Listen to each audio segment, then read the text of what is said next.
What are India's startups doing today? We are focused on food delivery apps. Hence that, what does a Chinese startup do? Work on developing electric mobility, battery technologies, and with that, they're today dominating the electric mobility ecosystem. Yeah? That was our Commerce Minister, puzzled by how Chinese startups are dominating the EV market with lightning fast and high capacity battery technology. Swapping stations to replace your depleted battery in a matter of minutes.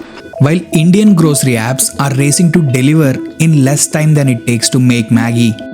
To know how China is leading the EV today, we need to go back in time when it all started with this guy, Deng Xiaoping. After Mao, Deng wanted to open up China to the world, similar to our liberalization.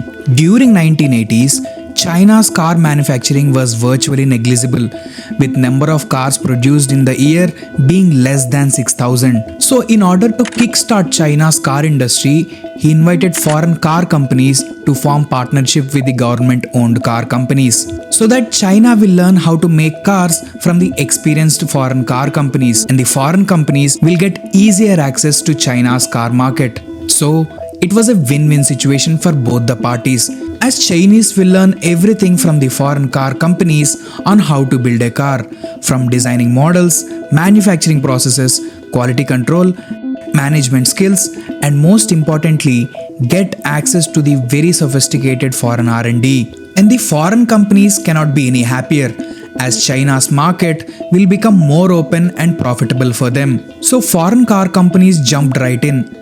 Companies like Ford, GM, Volkswagen, Toyota, Jeep were some of the many companies that entered JV with the Chinese car companies. Once these companies established their factories in China, they flooded the Chinese road with their models. And Chinese people loved these foreign cars for their looks and features.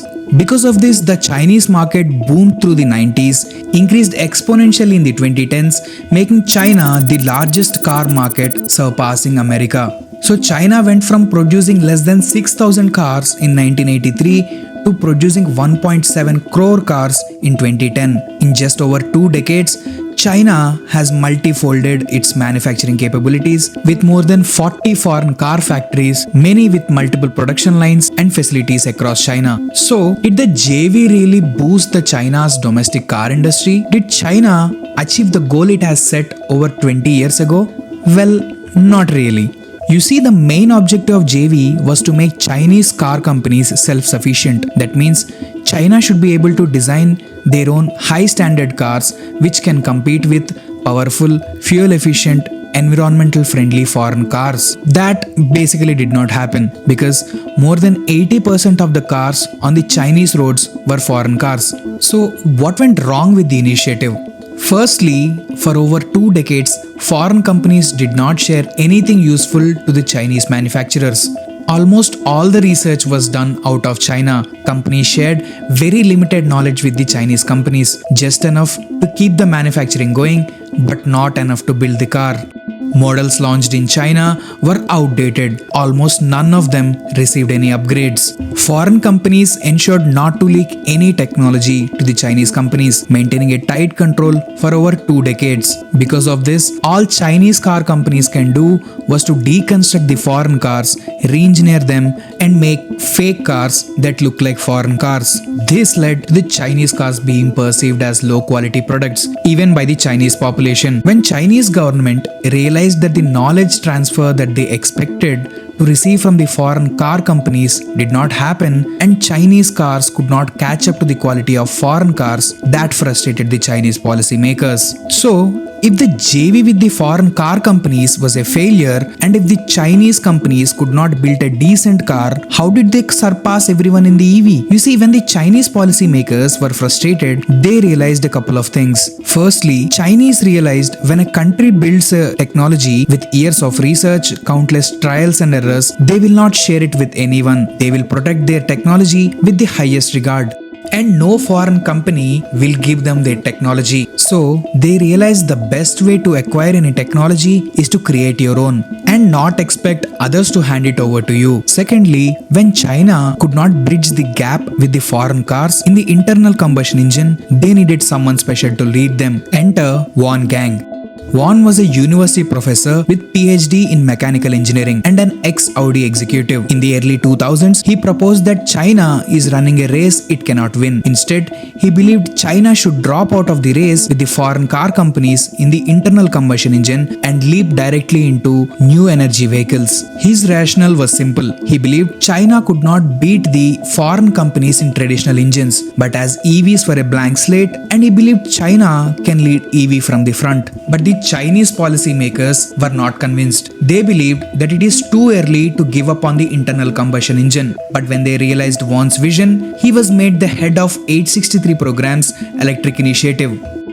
As soon as Won took over the role as head scientist, he has built a bridge between the academic institutes and national industrial planning. Using his teaching background, he aligned academic research with EV goals, emphasizing on battery chemistry and control systems. This accelerated the technology much faster. Many of the engineers and scientists trained under him went on to work with EV giants like BYD. Impressed with Won's vision for Chinese EV, he was made the Minister of Science and Technology, making him the first non-communist party member to hold the cabinet in decades. And in 2015, when China framed Made in China 2025 policy, they elevated EV to nation's top 10 priority sectors, eventually paving path to Won's vision.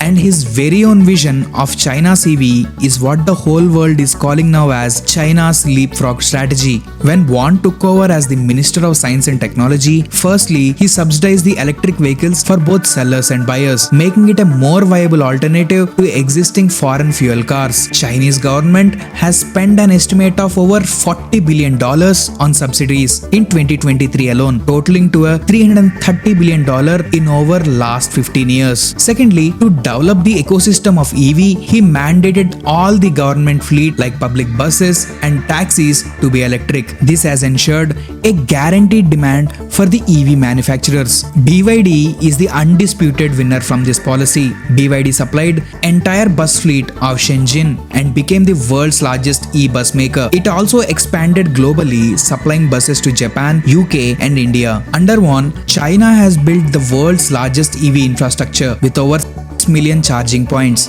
In cities like Shenzhen, EV charging stations outnumber the gas stations because success of EV is highly dependent upon its supporting infrastructure like EV charging points. This reduces the range anxiety, thus encouraging the EV adoption. And finally, Won's initial push to align academic research to the EV goals has paid off big returns. Today, Chinese institutes account for 65% of the high-impact research publications in electric batteries, subsequently outpacing US institutions which hold 12% of publications. Chinese companies like Huawei alone account for 36% of global patents on solid-state battery, with batteries that can charge in the same time as filling a tank with range as high as 1000 kilometers.